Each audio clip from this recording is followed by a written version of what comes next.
The paper shook in the woman's hands as she barged into our staff meeting. I need Lydia Farrow. This invoice is 3 weeks overdue. 40 pairs of eyes turned toward me.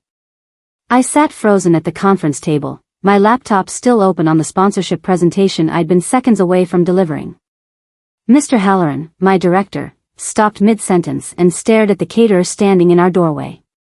She marched forward and slapped the invoice onto the table in front of me. The Bellevue Gardens logo gleamed across the top. My stomach dropped. Billed to the Lydia Farrow Trust, she announced loudly. $23,000 for catering services. Your brother's rehearsal dinner. The room went silent. Someone's phone camera clicked.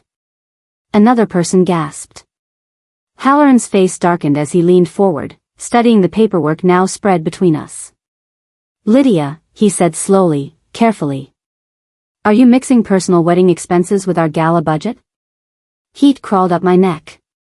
My mouth went dry. I wanted to explain, to defend myself, but the words tangled in my throat. The invoice sat there like evidence at a trial, my name printed across it in bold letters.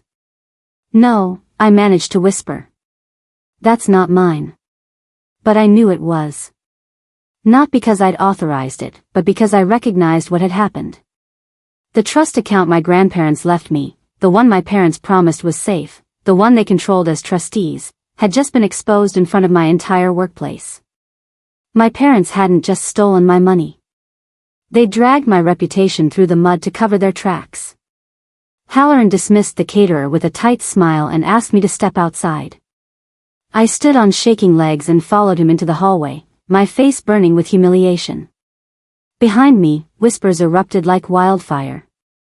He closed the door and crossed his arms. Explain this. My hands trembled as I pulled out my phone. I didn't authorize that payment. My parents control my trust fund. They're the trustees. His expression didn't soften. Your personal finances appearing on vendor invoices creates a serious conflict of interest. We have donors watching us closely. I understand, I said, though I barely heard my own voice over the roaring in my ears. I'm putting your promotion on hold pending review, he continued. And you'll need to meet with HR tomorrow morning.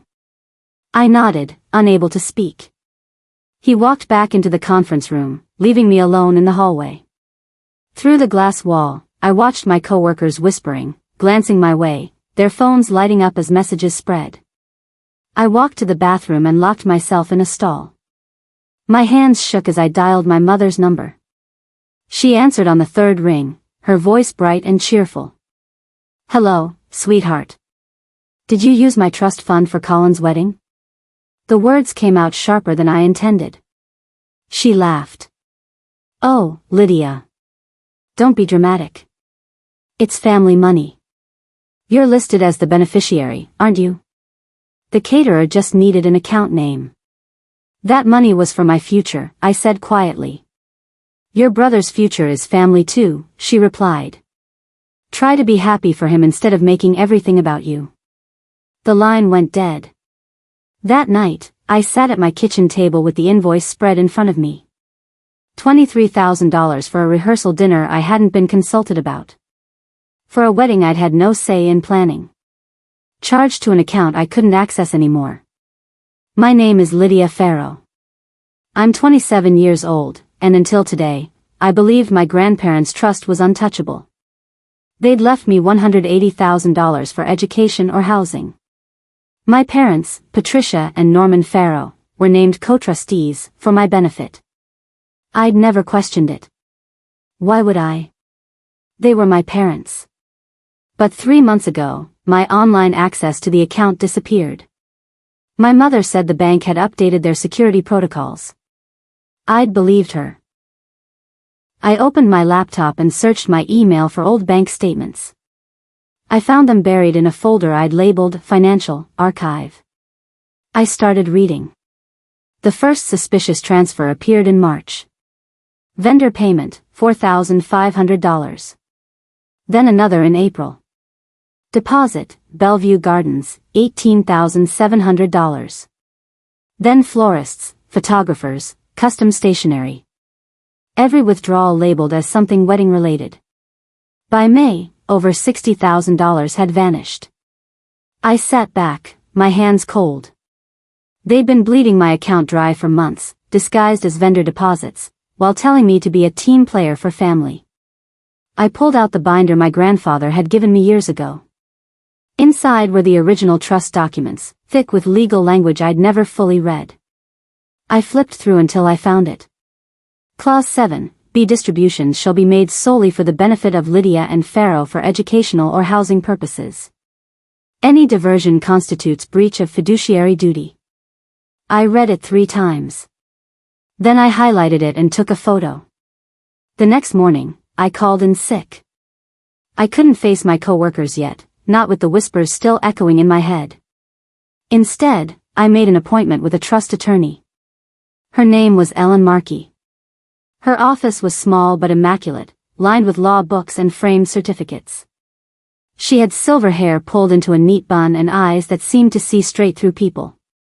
I handed her the trust documents and the bank statements I'd printed. She read in silence, her expression growing sharper with each page. "They can't do this," she said finally, tapping the clause with her pen.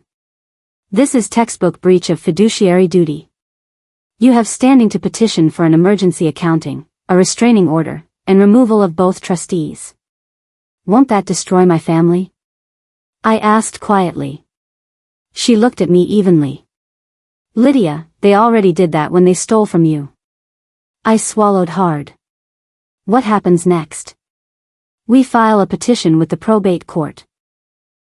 We request an emergency hearing, freeze their access to the account, and demand a full accounting of every transaction. If they don't show up, the judge will rule in your favor by default. And if they do show up, then they'll have to explain why they used your education fund for wedding centerpieces." She leaned forward. "But here's the important part. Don't warn them. Don't call, don't text, don't give them time to cover their tracks. We file quietly, and we serve them with the court date." "Understood?" I nodded, my heart pounding. "Good," she said. "Let's get started." The petition was filed 3 days later. Ellen handled everything while I went to work and pretended my world wasn't falling apart. The court set a hearing date for June 5, 2 weeks away. Ellen sent certified copies of the summons to both my parents. My father signed for his on a Tuesday morning. My mother sat unclaimed at the post office for 3 days before she finally picked it up. I waited for the phone call, the angry voicemail, the flood of accusations.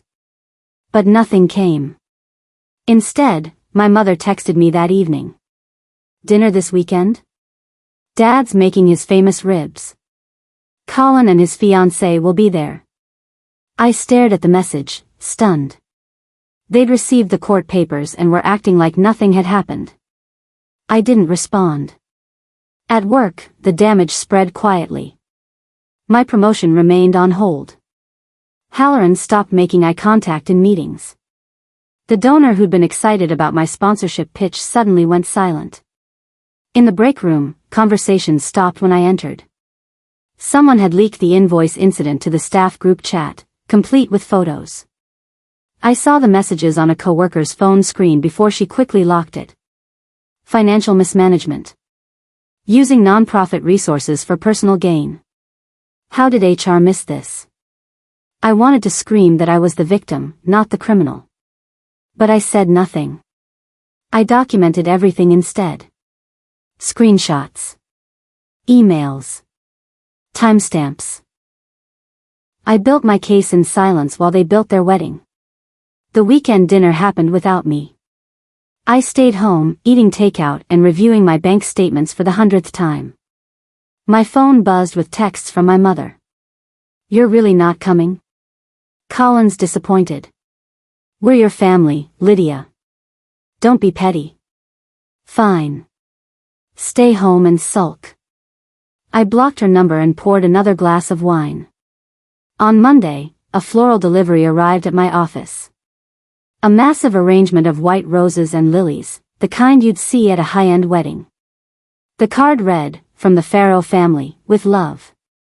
My assistant brought them to my desk, beaming. Someone loves you. I opened the invoice tucked inside the ribbon. Billed to Lydia Pharaoh Trust. Amount, $1,200. My hands shook as I carried the arrangement to the trash room and left it there. But the damage was done. 3 co-workers had seen the delivery. By lunch, the entire office knew. That afternoon, HR called me in again. The director, Mrs. Monroe, sat across from me with a folder stamped, confidential. Lydia, we need to discuss the perception issue, she began carefully.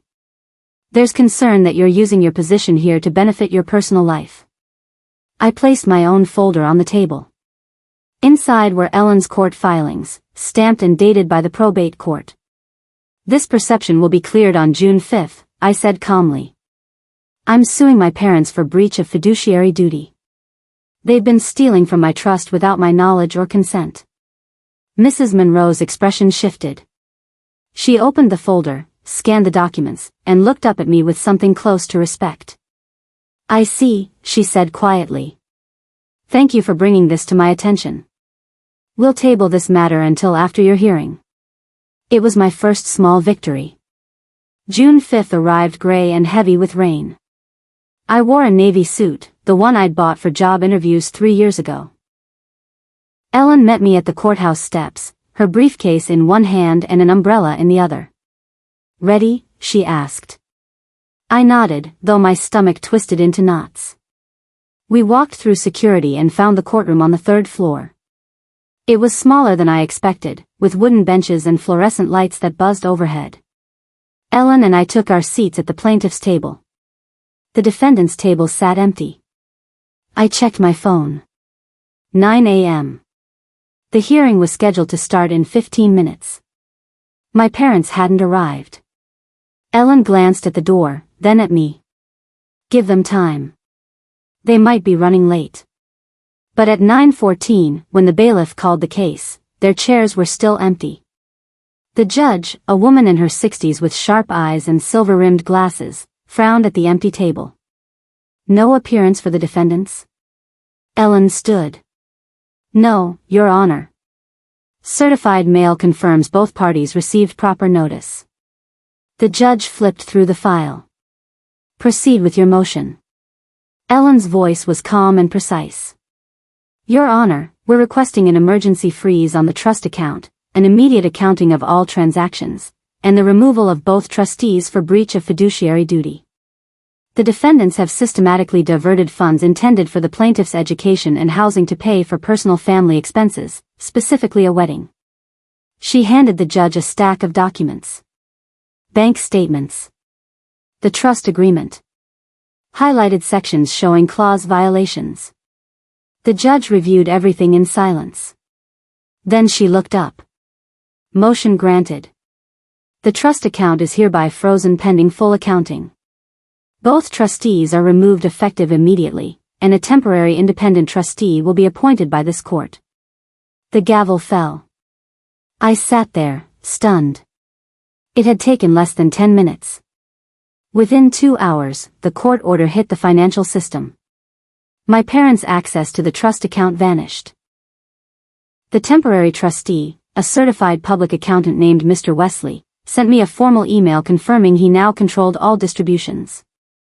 I sat in my car in the courthouse parking lot, staring at my phone. It felt surreal. After months of silence and humiliation, the system had worked. Then my phone started ringing. My mother's number flashed on the screen. I let it go to voicemail. She called again. And again. 5 times in 10 minutes. Finally, I answered. What have you done? Her voice was shrill, panicked. The bank just froze everything. We can't pay the venue. You were served 2 weeks ago, I said quietly. You chose not to show up. Because we didn't think you'd actually go through with it, she shouted. This is your brother's wedding, Lydia. How could you be so selfish? I closed my eyes. That money wasn't yours to spend.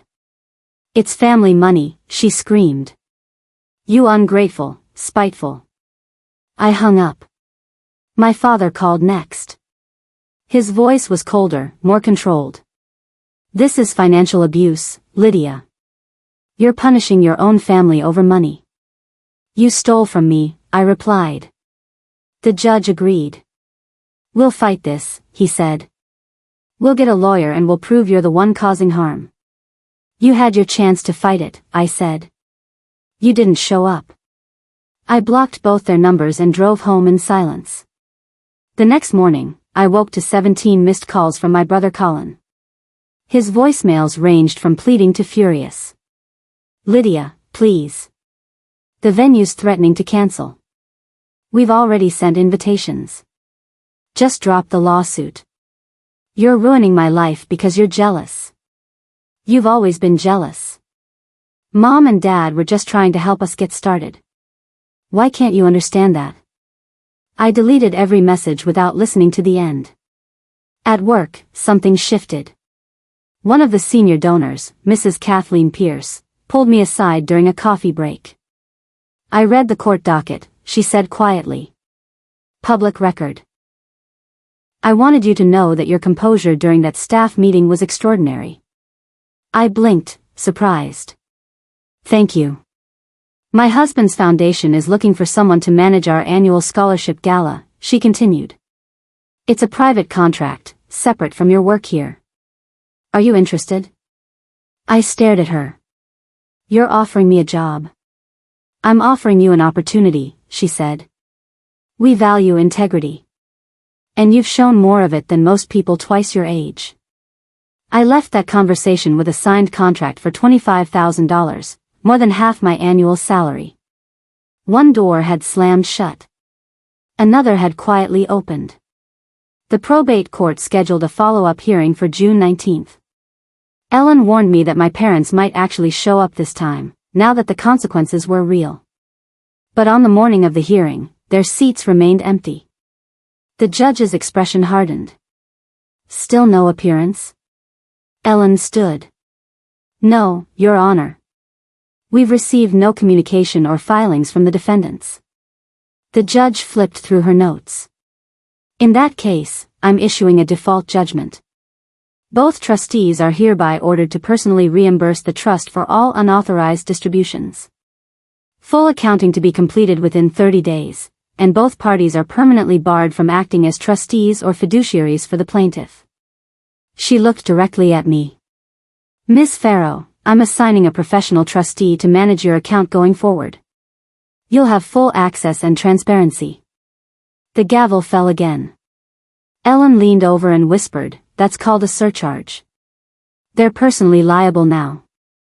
If they spent the money, they have to pay it back themselves. I nodded slowly, the weight of it sinking in. My parents had gambled that I wouldn't fight back. They'd lost. And now they owed me everything they'd taken, plus court costs. The fallout happened fast. Bellevue Gardens canceled my brother's wedding contract and kept the deposit. The caterer filed a lawsuit against my parents for non-payment. The florist repossessed the centerpieces they'd already started assembling. My mother posted on social media, a long, rambling message about betrayal and ungrateful children and how family was supposed to come first. It was shared 43 times before someone in the comments section linked the court records. The post was deleted an hour later. Colin called me from a blocked number. I answered without thinking. I hope you're happy, he said, his voice cold. We're getting married in Mom and Dad's backyard now. Folding chairs and a sheet cake. That's what you wanted, right? I wanted my money back, I said. That's all. You destroyed us, he spat. Over money. Over something we would have paid back eventually. You weren't planning to pay me back, I replied quietly. You were planning to pretend it never happened. He hung up. I sat on my couch, staring at my phone, feeling nothing. No guilt. No satisfaction. Just a strange, hollow relief. At work, Halloran called me into his office the following Monday. I expected another HR meeting, another delay. Instead, he gestured to the chair across from his desk. Sit. I sat. I owe you an apology, he said, his tone measured. I made assumptions based on incomplete information. That was unprofessional. I said nothing, waiting. Your promotion is reinstated, effective immediately, he continued. And I'll be issuing a memo to the staff clarifying that the invoice incident was the result of financial misconduct by third parties, not you. Relief washed over me, but it felt distant, muted. Thank you. He nodded. You handled yourself with remarkable integrity. That's rare. I left his office and walked straight to HR, and Mrs. Monroe looked up as I entered. I'm resigning, I said. Her eyes widened. But you just got your promotion. I know, I said. But I'm starting my own event planning firm. I already have my first client. I handed her my formal resignation letter, effective in 2 weeks. She read it, then looked up at me with something like admiration. Good luck, Lydia. Thank you, I said. And I meant it. Mr. Wesley, the court-appointed trustee, sent me a detailed accounting report 3 weeks later. The total amount diverted from my trust, $146,000. Wedding venue deposits. Catering. Photography. Floral arrangements. Custom invitations. A honeymoon package to the Maldives. My parents had spent nearly everything, leaving just $34,000 in the account. But the court surcharge order changed everything. My parents were personally liable for the missing funds. If they couldn't pay, the court could place liens on their property. Ellen called me that evening. Your parents' attorney finally reached out. They want to negotiate a settlement. What kind of settlement? I asked. They're offering to pay back $50,000 over 5 years, she said. In exchange, you drop the surcharge. I didn't hesitate. No. You're sure? Ellen asked. $50,000 is better than nothing. They took $146,000, I said. The court ordered them to repay it. I want what the judge said I deserve. Ellen's voice warmed. Then we proceed with enforcement. 2 weeks later, the court placed a lien on my parents' house. They'd refinanced it the year before to fund home renovations, and now they owed more than it was worth. Selling wouldn't cover the mortgage and the lien. My mother called from yet another new number. I answered. You're forcing us to sell our home, she said, her voice breaking. Your childhood home. Is that what you want? I want what you stole from me, I replied calmly. The court agrees. We're your parents, she whispered. Doesn't that mean anything? It used to, I said. And I hung up. Colin's wedding happened on a Saturday afternoon in my parents' backyard. I wasn't invited, which was fine. I spent the day meeting with my first 3 clients for my new event planning business, Clarity Events. The name felt right. Clear contracts. Transparent pricing. No chaos, no guilt, no family obligations disguised as love. By evening, I'd signed 2 contracts and had a 3rd client scheduled for a follow-up. My business was already profitable before it officially opened. That night, I saw photos on social media. Colin and his bride under a sagging tent. Folding chairs arranged in uneven rows. A sheet cake with grocery store frosting. It should have made me feel guilty. Instead, I felt free. The following Monday, Mr. Wesley called. The court has finalized the accounting. Your parents have agreed to a payment plan to avoid further legal action. You'll receive monthly payments of $3,000 until the debt is satisfied. How long will that take? I asked. For years, he said. But the account's been replenished with the initial $34,000, plus restitution costs. You have access starting today. I logged into the new account that afternoon. The balance showed $39,000, with more coming each month. It wasn't everything, but it was a start. And more importantly, it was mine. Legally, officially, irrevocably mine. 3 months later, Clarity events had grown beyond anything I'd imagined. Mrs. Pierce's scholarship gala had been a success, and word spread quickly. I hired an assistant, rented a small office downtown, and turned away more clients than I accepted. One afternoon, my father's number appeared on my phone. I almost declined, but curiosity got the better of me. "We lost the house," he said without preamble. "The bank foreclosed. We're renting now, in a neighborhood you wouldn't recognize." I said nothing. "I hope you're satisfied," he continued, his voice bitter. "You got your money. You destroyed your family. Was it worth it?" I thought about the question. Really thought about it. "Yes," I said finally. "It was." He hung up. I never heard from him again. 6 months after the court hearing, Ellen sent me a final update. "Your parents fulfilled their first payment plan installment. The account's growing steadily. You're on track to recover everything within 3 years." I thanked her and closed the email. That evening, I stood in my new office, looking at the framed photo on my desk. It was a picture of my grandparents, taken years before they passed. They were standing in front of their house, smiling, their arms around each other. They'd left me that trust because they believed in me. They'd wanted me to build something stable, something lasting. My parents had tried to take that away. But the system, the one I'd been afraid to use, had given it back. Not revenge. Restoration. And that, finally, was enough. A year after I filed the petition, Clarity Events celebrated its first anniversary. I hosted a small reception in my office, inviting clients, vendors, and the few co-workers from the arts center who'd stayed in touch. Mrs. Pierce attended, bringing her husband and 2 members of their foundation board. Halloran sent a card congratulating me, though he didn't come in person. Ellen arrived late, carrying a bottle of champagne. "To the client who taught me that sometimes the system works," she said, raising her glass. I laughed. "I think you taught me that."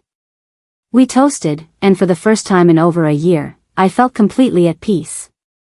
My trust account had been fully restored. My business was thriving. My reputation, once dragged through my workplace in front of 40 people, had been rebuilt on my own terms. I didn't need my parents' approval anymore. I didn't need Colin's forgiveness. I didn't even need them to understand why I'd done what I did. I just needed to keep moving forward. That winter, I received a letter in the mail. No return address, but I recognized my mother's handwriting. Inside was a single page, handwritten. "Lydia, I know you won't forgive us. I don't expect you to. But I want you to know that I'm sorry. Not for the money. For making you feel like you didn't matter. You always mattered. I just forgot how to show it." I read it twice, then folded it and placed it in a drawer. I didn't respond. Some apologies come too late. Some bridges, once burned, can't be rebuilt. And that was okay. 2 years after the court hearing, I stood in the lobby of the Hawthorne Arts Center, attending their annual gala as a guest, not an employee. The event was elegant, perfectly executed, and I felt a quiet pride knowing I'd once been part of the team that made moments like this happen. Halloran spotted me across the room and walked over, a glass of wine in hand. "Lydia," he said warmly. "I heard your firm's doing incredibly well." "It is," I said. "Thank you." He hesitated, then added, "I'm sorry for how things ended. You deserved better from us." I smiled. "I got better. Just not from you." He nodded, understanding. We parted on good terms, and I left the gala early, driving home through the quiet city streets. My phone buzzed with a notification. A payment had been deposited into my trust account. Another $3,000, right on schedule. I smiled and kept driving. By the time I turned 30, Clarity Events had expanded into a full-service firm with 6 employees and a client list that included nonprofits, corporations, and private families.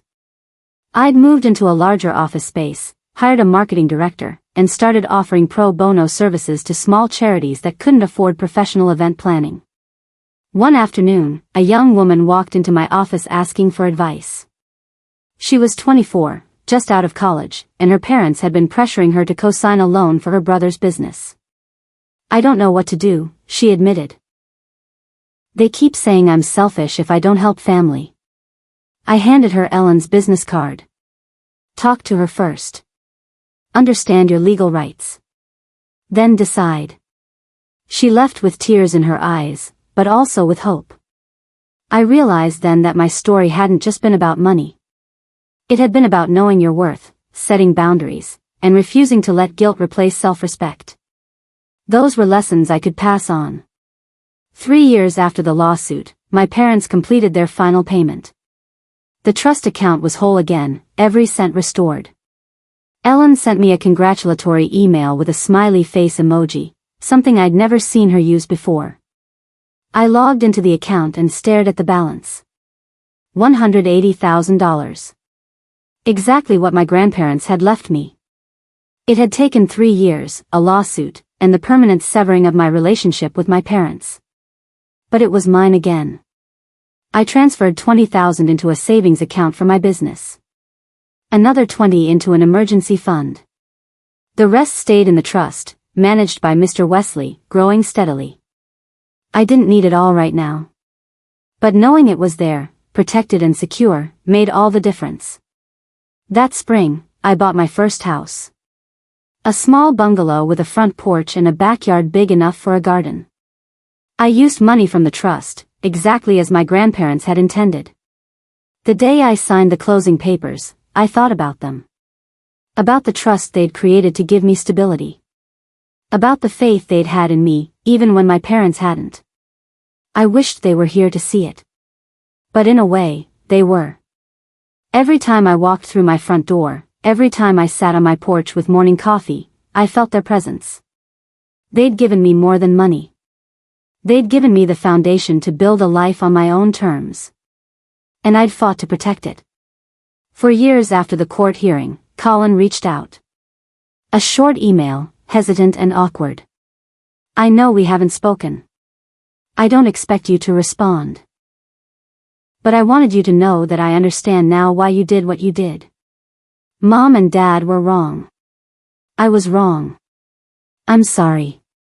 I read it 3 times before replying. "Thank you for saying that. I hope you're doing well." It wasn't forgiveness. But it was acknowledgement. And sometimes, that's enough. We didn't rebuild our relationship. But the anger faded, replaced by something quieter. Acceptance, maybe. 5 years after I filed that petition, I stood in my office reviewing the year's financial reports. Clarity Events had grown into one of the most respected event firms in the city. We'd planned galas, corporate retreats, weddings, and fundraisers. We'd won awards.